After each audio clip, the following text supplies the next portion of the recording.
देख रहे हैं सुदर्शन न्यूज। नमस्कार, मैं हूं सुरेश चौहान के और आप देख रहे हैं सुदर्शन टीवी चैनल में। आज एक अखंड भारत का चित्र है। जो मैं भारतीय हूं, मेरे साथ पुराना भारत बांग्लादेश के अल्पसंख्यक आयोग के अध्यक्ष है और मेरे साथ हमारे इसी भूमि का टुकड़ा बने पाकिस्तान में रहने वाले हिंदू है। एक पुराना हिंदुस्तान आज सुदर्शन चैनल में आया है अपनी दर्द भरी दास्तान सुनाने के लिए, अपने दुखों को व्यक्त करने के लिए। आप जानते हैं कि इस भूमि के कभी हम मालिक थे, लेकिन आज दुर्भाग्य की बात है कि अपने मालिक को अपनी भूमि से नजरअंदाज किया जा रहा है, बल्कि वहां छोड़कर चले आने की नौबत आई है। और बांग्लादेश में क्या हो रहा है इस पर बताने के लिए भी हमारे साथ भाई साहब यहाँ मौजूद है। अखंड भारत का ये दर्द भरी दास्तान हिंदुस्तान में भी ये दिन ज़्यादा दूर नहीं, ये मैं इनको भी बताने वाला हूँ, या आप भी जानते हैं और नहीं समझते हैं तो समझ जाइए, अब नहीं जागे तो ये दिन जल्दी से जल्दी आने वाले। हम अब इनसे बात करेंगे, जानना चाहेंगे कि वहाँ पर क्या स्थिति। हम शुरुआत करते हैं पहले बांग्लादेश से। बांग्लादेश के बारे में मीडिया में पहले खबरें ज़्यादा नहीं आती थी, लेकिन अब बांग्लादेश की बातें भी बाहर आने लगी है। बड़े अत्याचार हो रहे हैं, आपस में वो लड़ते हैं तब भी अत्याचार हिंदू पे ही होता है, और लड़ने के लिए कुछ और मौका नहीं है आपस में तो भी हिंदू के खिलाफ लड़ते हैं। ऐसे में वहाँ क्या स्थिति है, आप थोड़ा लगातार 1-2 मिनट बताएंगे तो अच्छा रहेगा। धन्यवाद। बांग्लादेश स्वाधीन हुआ India 1971 helped Korea, and so many soldiers have been killed, and liberation was achieved in the year 1971.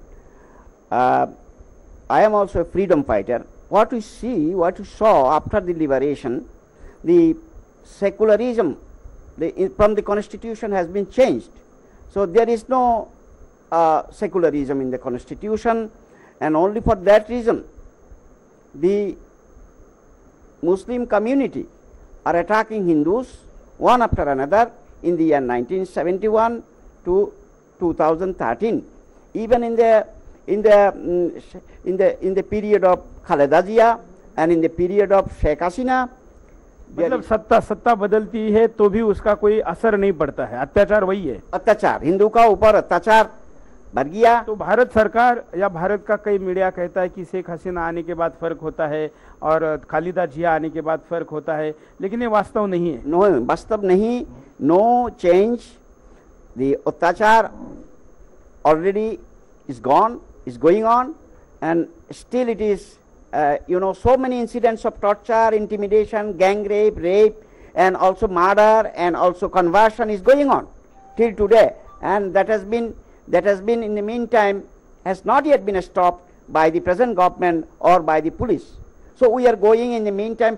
Recently I have been air poisoned by the Muslim perpetrators in Bangladesh, recently, only 15 days ago. So अत्याचार is still going on. लगातार चल रहा है। हमारे साथ पाकिस्तान हुए भाई भी है, बंधु भी है, एक दादा हमारे साथ है, आप क्या बताएंगे? हमारे एक सवाल है। हम तो इधर रहते थे बाबा, हमारे गऊ होते थे वो भी रात को ले जाते, बकरी पे ले जाते, और खेती बाड़ी जाए तो उधर से हमारे को हिसाब किताब पे अच्छी तरह के नहीं देता है। और कोई के बगीचा ले वो भी समय रात को डाकू आके उसे तोड़ जावे थे। ये बात हमारा मतलब जुल्म हो क्या है। मतलब घर के आंगन में अगर गाय को बांधते हैं तो लेके जाते हैं, बकरी को लेके जाते हैं। अगर वहाँ बगीचा कोई लेते हैं, उसमें फल आ जाते हैं तो उसको काट के लेके जाते हैं। खेती में अगर कोई मजदूरी करता है तो उसका सही हिसाब नहीं मिलता है। ये तो अफ्रीका में जो गुलाम होते हैं उनकी जैसी स्थिति है। ये हमारे से सरकार ने हमारा आया है तो हमारी की मदद करो। हमारा समाधान कोई हम हमदर्दी हमारे करके नहर सिंह ने हमारे को बहुत हमारे को एहसान करा, हमें भूलेगा नहीं, उसका एहसान हमारे को भूलेगा नहीं।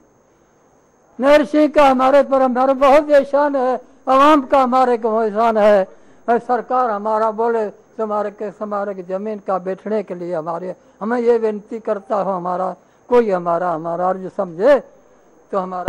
ये हमारा दुर्भाग्य है कि के लोगों को इस देश में जमीन का टुकड़ा आश्रय मांगने के लिए भी हाथ जोड़ना पड़ता है। इससे भी बड़ा दुर्भाग्य की बात है कि इनका वीजा खत्म होने के बाद इनको इस देश से निकालने की भी तैयारी है।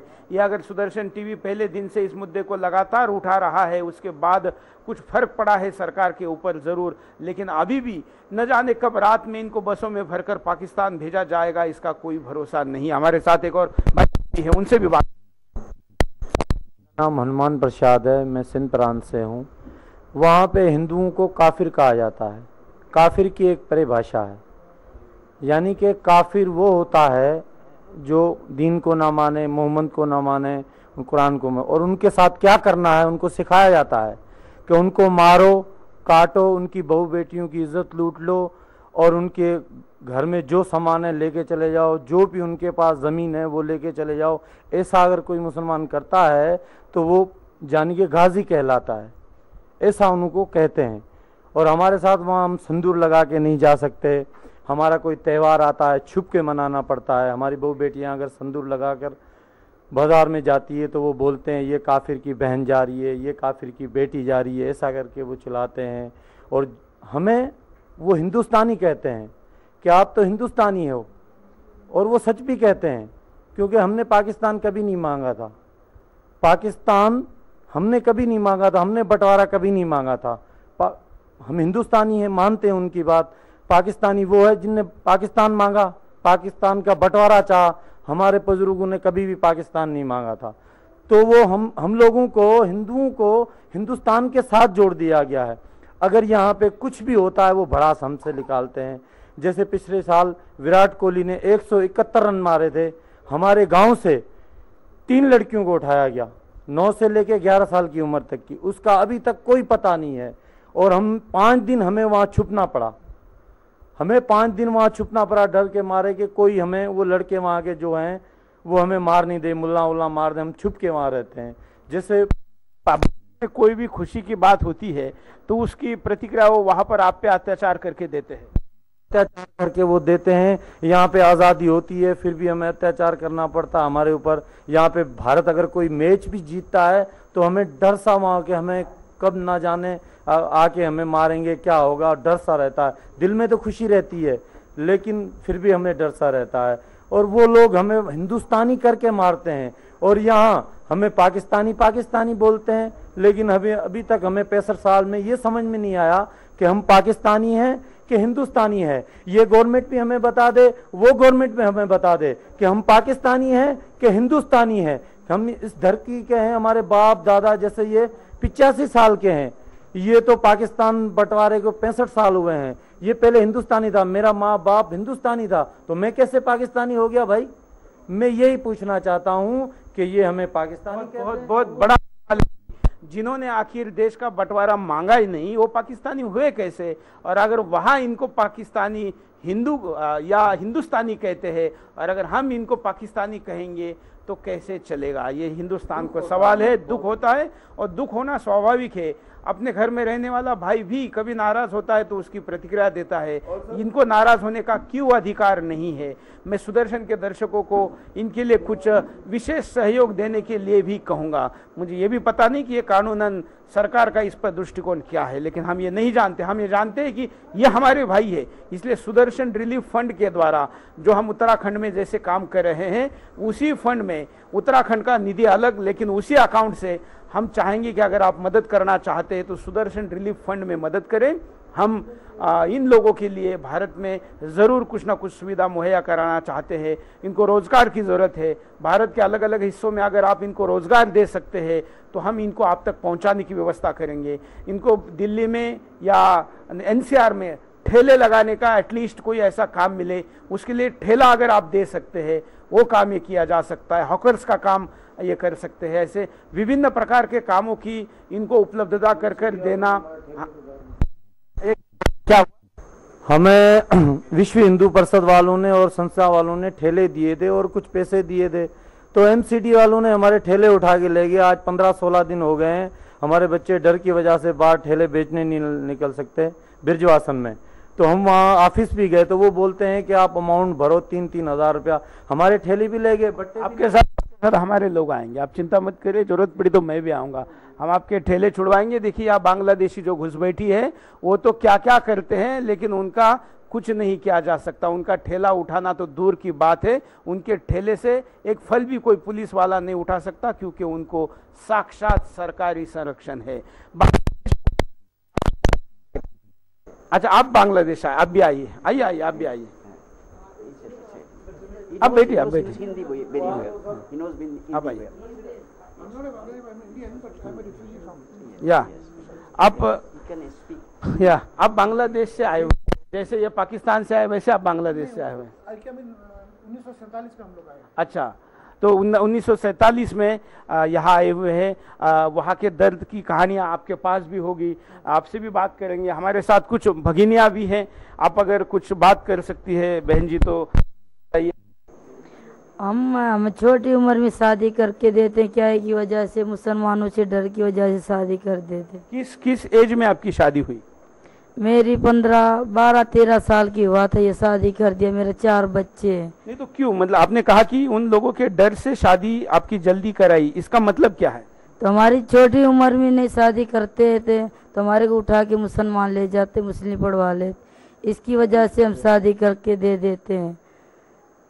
रहता है माँ बाप को डर सा रहता है कि अगर ये बड़े होंगे तो उनको उठा के ले जाएंगे और उनको कन्विट कर देंगे। वो एक कोठी में ले जाते हैं, फिर मौलाना साहब आ जाते हैं, वो उनको बोलते हैं कि आप कन्विट हो जाएं, नहीं तो आपके माँ बाप भाई बहन को मार दिया जाएगा, और वो बस ऐसे ही करके उनको कन्विट कर देते हैं हम अपने बाबू बेटियों। ये बच्चे का जन्म कहाँ हुआ है? ये तो पाकिस्तान में हुआ। और ये कितने दिन का था जब आप भारत में आई? 1.5 महीने का था। माँ बहने से नहीं छोड़ना पड़ता, माँ बहन कोई न कोई आजादी होएगी, अंत तक बिल्ता भी छोड़ना पड़ता। बहन भाई माँ बाप कोई नहीं छोड़ना जब चाहता, लेकिन छोड़ना पड़ा आपको? मजबूरी में छोड़ना पड़ा, दबाव में छोड़ना पड़ा। माँ बाप को भी छोड़ के हिंदुस्तान में क्या के लिए आए? हमारा देश है, हमारा मुल्क है, इसकी वजह से हम हिंदुस्तान में आए। वहाँ तो सर इतना कुछ होता है, हमारे हाथ पीछे बांध दिए जाते हैं और हमारे सामने हमारी बहू बेटियों की इज्जत लूटते हैं और बोलते हैं कन्विट हो जाओ, तुम कन्विट हो जाओ वरना तुमको मार डालेंगे। ये लस्से मेरी काटी है और लस्से काट के मेरे को वहाँ फेंक दिया गया। बहू बेटियों की इज्जत सामने लूटी जाती है और इस वजह से हमको क्या, आप अगर कन्विट नहीं होंगे, मुसलमान नहीं बनेंगे तो आपकी बहू बेटियों की इज्जत लूट जाएगी। इतना टॉर्चर वो करते हैं, लेकिन हमने बोला कुछ भी कर लो, हिंदू धर्म नहीं छोड़ेंगे, हम हिंदू धर्म नहीं छोड़ेंगे। 200 करोड़ साल पुराना हिंदू तत्व हमें मार डालो, काट डालो। 2 करोड़ से 20-25 लाख बचा दिए हैं, इनको बचा लो, हाथ जोड़ के हम बोल रहे हैं, नहीं तो उनको भी कन्विट कर देंगे, उनको भी मुसलमान बना देंगे। और उनके साथ भी रात दिन हमारी बहू बेटियों के साथ होता है, डर के साए में जिंदा रहते हैं वहां पे। हम कह नहीं सकते कि क्या क्या हमारे साथ होता है, हमें कहते हुए शर्म आता है। हम रो रो के यहाँ कहते हैं और यहाँ के लोग हमसे सुनते नहीं है। सुनेंगे, आप चिंता मत करिए, हम आपके साथ हैं। और ये आंसू हमारे एक भाई के हैं, इसको अगर हम नहीं पोष सके तो हमारे बच्चों पे भी यही दिन आएंगे। हम बांग्लादेश में क्या यही स्थिति है? ये बांग्लादेश से the present condition is not good. ये हमेशा झगड़ा, मुसलमान हिंदू का ऊपर अत्याचार, जो बात इन्होंने बताई यही सब होता है, ये सब होता है। Always it is going on. Now the percentage is going more. So what would the solution? What will be the solution of this country, particularly in Bangladesh? We have achieved independence in the year 1971. The atrocities are still going on, and that has not yet been stopped by the previous government, Khaleda Zia and Sheikh Hasina also. Who is responsible for this, we do not know, but we are facing a great difficulty there every time. बिल्कुल, अभी सुदर्शन आपके आवाज को भारतवासियों तक पहुंचा रहा है, हिंदुस्तानी तक पहुंचा रहा है।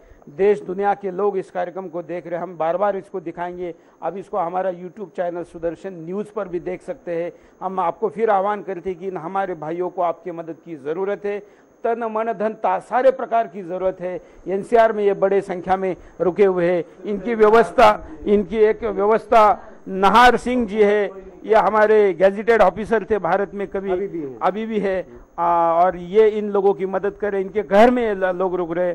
एक भाई हमारा अगर ये कर सकता है तो हम 100 करोड़ भारतवासी क्यों नहीं कर सकते? नाहर सिंह जी क्या बताएंगे इनके बारे में? साहब जी, मैं तो यही बताना चाहता हूँ भारत सरकार को, मैंने राष्ट्रपति को भी लेटर दे के आ चुका हूँ, मैं कह चुका हूँ कि हमारे बहन भाई 1947 में पाकिस्तान में 2 करोड़ बच्चे थे, आज वो 20 लाख कैसे रह गए? और बांग्लादेश में हमारे बहन भाई 8 करोड़ बच्चे थे 1947 में, आज वो 2 करोड़ कैसे रह गए? और यहाँ पर जो मुसलमान बैठे हैं जिनका हक 1947 से खत्म हो रखा है, इन्होंने पाकिस्तान मांगा था, हमने इनको दे दिया।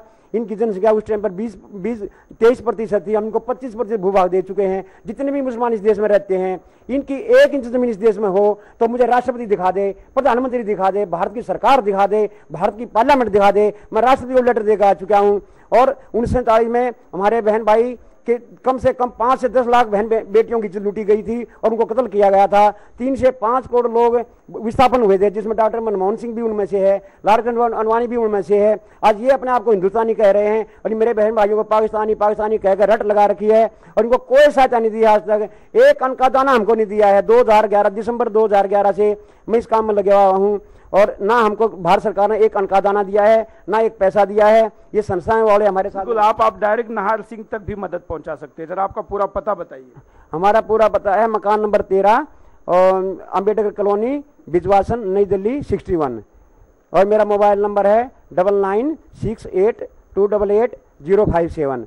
तो ये मदद हमारे के रूप में, खाने पीने के साधन के रूप में भी डायरेक्ट चीज़ें यहाँ पर पहुँचा सकते हैं। अगर आप एनसीआर में है तो आप ज़रूर इनके पास जाके अपना, मैं कहूँगा कि अगर आपके बच्चे का जन्मदिन है, आपकी शादी की सालगिरह है, आपका खुद का जन्मदिन है, तो हमारे इन भाइयों के साथ जाके मनाइए। पता दोबारा बताइए। मकान नंबर 13 अम्बेडकर कॉलोनी, बिजवासन, नई दिल्ली 61। Mobile number 9968288057। तो मैं ये कहना चाहता हूँ भारत सरकार को, इस देशद्रोही सरकार को, इस देशद्रोही पार्लियामेंट की जमात में जो इतने बैठे हैं देशद्रोही, कि 10-20 साल में ये अपनी कुर्सी की लड़ाई लड़ रहे हैं। हमारे देश का क्या होगा? इस देश का नाम इस्लामिस्तान रखा जाएगा। आने वाले 10-20 साल में जो राजनेता यहाँ पर मौज कर रहे हैं और हमारे देश को अपने पैरों से कुचल रहे हैं, इनको साथ भी मुसलमान ऐसा ही करेंगे जैसे आज ये हमारे साथ कर रहे हैं। ये राजनेता, देशद्रोही राजनेता समझ जाएं, डॉक्टर मनमोहन सिंह समझ जाए और दूसरी भारत की सरकार समझ जाए, जो आज हमारे बहन भाइयों के साथ पाकिस्तान में हो रहा है, 10-20 साल में ये हमारे साथ इस देश में यहीं पर होने वाला है। भारत के कुछ हिस्से में होना शुरू हो गया है। मैं इसका नारा भी है कि लड़के लिया पाकिस्तान और हंस के लेंगे हिंदुस्तान। हमारी बहुत छोटी भगिनियां हमारे साथ है, कुछ आप हिंदी में बोल पाएगी? बोलिए। मेरा नाम गंगा है। ये गंगा की हालत भारत में है, वही हालत पाकिस्तान में भी है। बोलिए। मेरा नाम गंगा है, मैं पाकिस्तान से आई हुई हूँ और वहीं पे सब्जी लेने के लिए जाते हैं तो बोलते हैं सब्जी ऐसे हाथ मत लगा, मैं आपको दे रहा हूँ सब्जी बोले। फिर वह हम जाते हैं तो बुर्का पहन के जाते हैं, माँ को सिंदूर नहीं लगाने देते हैं। सिंदूर बोलता है क्यों लगाते? मतलब बाजार में जाती है तो आपको बुर्का पहन के जाना पड़ता है? हमारे को बुर्का पहन के जाना पड़ता है। आपकी उम्र बताइए। माँ को हाँ, माँ को सिंदूर नहीं लगाने देते हैं। वो बोलते हैं तुम सिंदूर क्यों लगाते हो, तुम मुसलमान हो तो सिंदूर क्यों लगाते हो? हम बोलते हैं हम हिंदू है। बोलते हैं हिंदू बोलते हैं तो हमारे को मारते हैं। जो मेरा पापा कमाई करके आता है वो पैसे छीन लेते हैं, हम सारा दिन भूखे रहते हैं। दुखद स्थिति देखिए।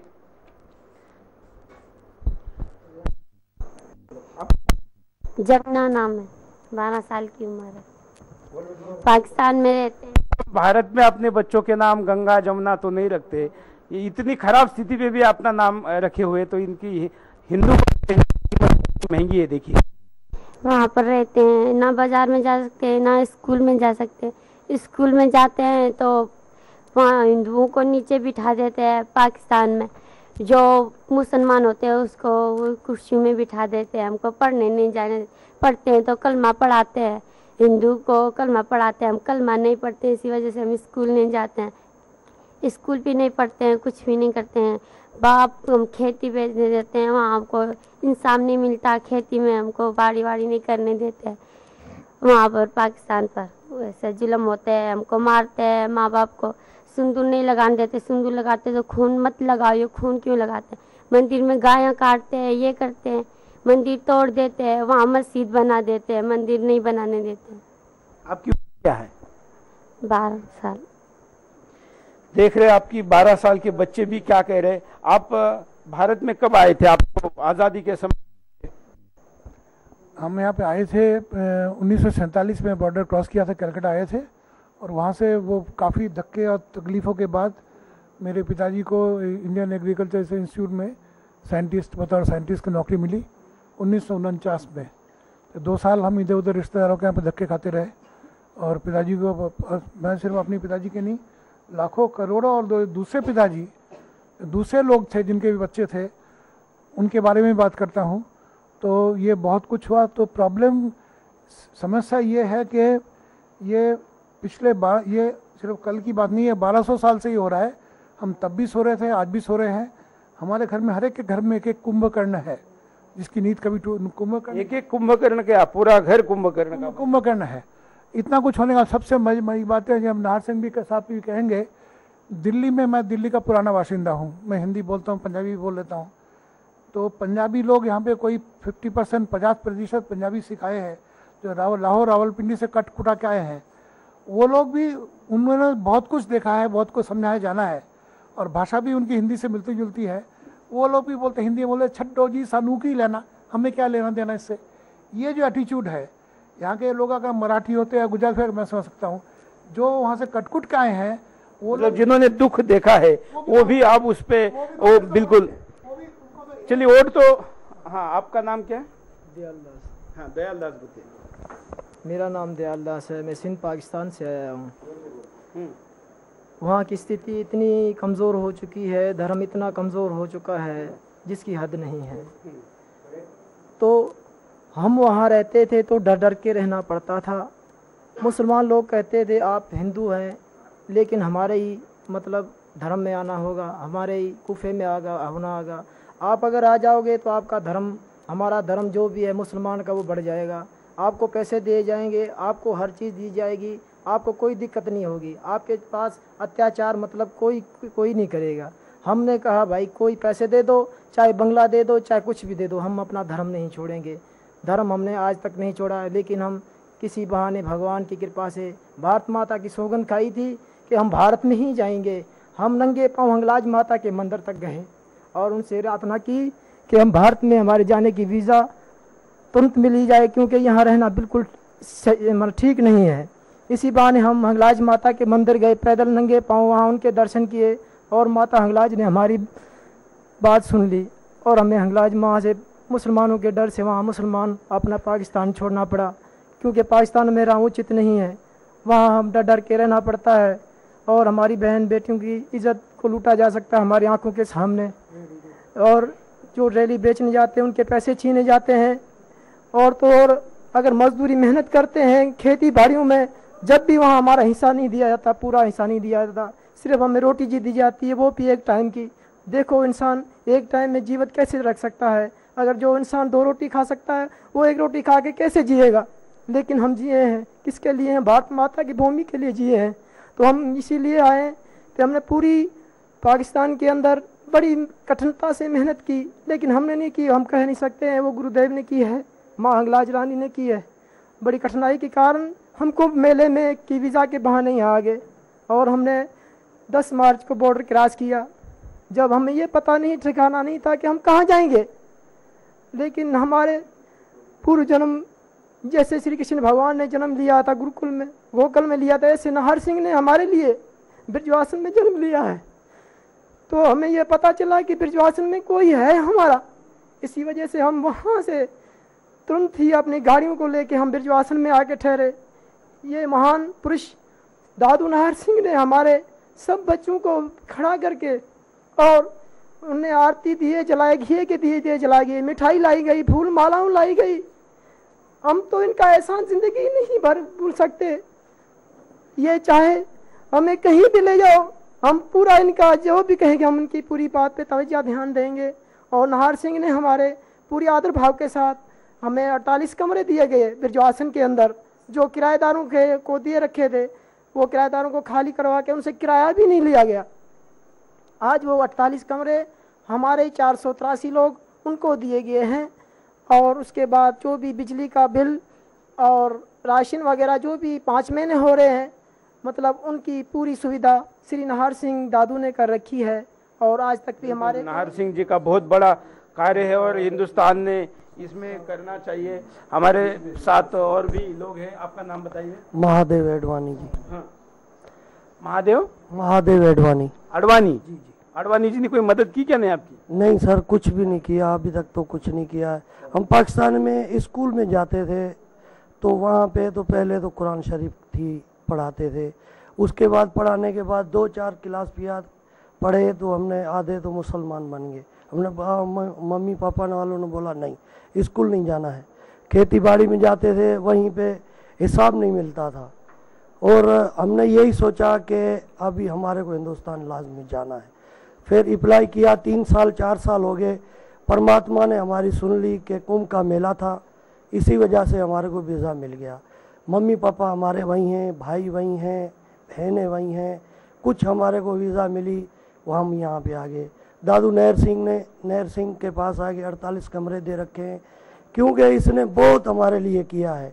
बहुत से हम ज़्यादा बात समय की थोड़ी कमी के कारण आज हम आपको दोबारा आपके पास स्टूडियो में बुलाएंगे और हम चाहेंगे कि एक दिन हम प्राइम टाइम में आपके सारे देशवासियों को पहले से बताकर इस कार्यक्रम को करें। और हम अभी एक परिचय शॉर्ट में करना चाहेंगे। बहन जी, आपका नाम? पूजा। आपका? अमरदास। मेरा भीमा। ईश्वरलाल। भारती। यशोदा। भागीरथ। आप भारती है। भारती, आप इधर आइए। पाकिस्तान में रहते हुए अपने बेटी का नाम भारती रखना, इससे बड़ा साहस का काम क्या हो सकता है? हमारे देश में आज ऐसे कई दुकानदार हैं जो ये मानते हैं कि मुसलमान ग्राहक हमारे दुकान पे नहीं आएगा, इसलिए दुकान का नाम अब किसी हिंदू भगवान से नहीं रखना चाहिए, अपने सरनेम से नहीं रखना चाहिए। हमारे यहाँ की लालच इतनी बड़ी हुई है कि हम दूसरे धर्म के ग्राहक को ना टूटे, इसलिए अपने खुद के नाम को या भगवान के नाम को दुकान को नहीं लगाते, बच्चों के नहीं लगाते। ये पाकिस्तान में रहते हुए भी अपनी बेटी का नाम भारती इन्होंने रखा है। आपके माँ बाप कहाँ? बाप यहाँ है मेरा। अच्छा, आप हैं। मैं आपका विशेष आभारी हूँ कि आपने इतना बड़ा साहस दिखाया कि आपने बेटी का नाम भारती रखा। इस नाम की आपको तो कीमत चुकानी पड़ी होगी वहाँ पर।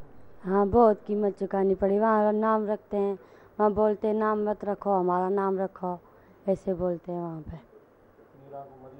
हाँ, को मरीम बना देते हैं, ऐसे करते हैं। जहाँ हम कुछ काम करते हैं हमको करने नहीं देते, बोलते अब मुसलमान बन जाओ। अब मुसलमान बनोगे तो जन्नत में जाओगे, जब हिंदू है तो नर्क में जाओगे। इसलिए जब कोई मरता है तो हमें जलाने नहीं देते, बोलते आप दफना दो, क्योंकि आप जलाओगे तो बदबू आएगी, इसलिए दफना दो। आप चिंता मत करिए। और अब हमको समय के कमी के कारण यहाँ रुकना पड़ेगा, लेकिन हम दोबारा इस पर एक विशेष कार्यक्रम लगातार कई घंटे आपके सामने लेकर आएंगे। हमारा उद्देश्य केवल आपके सामने इनको दर्द को पहुंचाना नहीं है, आपको जगाना है। क्योंकि ये तो वहाँ की परिस्थिति के बाद पाकिस्तान छोड़ के भारत आ गए, कुछ बांग्लादेश छोड़ के भारत आ गए। आप याद रखिए हिंदुस्तानियों को कि आपको कहीं पर भी जाने के लिए कोई देश नहीं बचा है। अगर यहाँ से भागने की नौबत आएगी तो उधर समुद्र में जाके जान देनी पड़ेगी, या फिर क्या होगा, मुझे ज़्यादा शब्द बोलने की ज़रूरत नहीं। मैं फिर कहता हूँ कि भारत में आए हुए जो बांग्लादेशी और पाकिस्तान से आए हुए जो हिंदू है, इनको मदद करने के लिए अगर आप आगे आना चाहते हैं तो हमसे संपर्क करिए। हम सुदर्शन रिलीफ फंड के द्वारा भी इनके लिए ज़रूर कुछ करना चाहते हैं। आप डायरेक्ट भी मदद पहुंचा सकते हैं। और हम चाहते हैं कि इस विषय पर ज़रूर हम सब हिंदुस्तानी मिलकर कोई ना कोई कदम ज़रूर उठाए। मैं आप सबका आभारी हूँ कि आप लोग यहाँ पर आए। आपको लगा कि ये चैनल है जहाँ से आपकी बात को रखा जा सकता है, और हमने भी पूरा प्रयास किया और आगे भी इस प्रयास को जारी रखें। माता की जय। वंदे मातरम। वंदे मातरम। वंदे मातरम। वंदे मातरम। धन्यवाद। जय। धन्यवाद।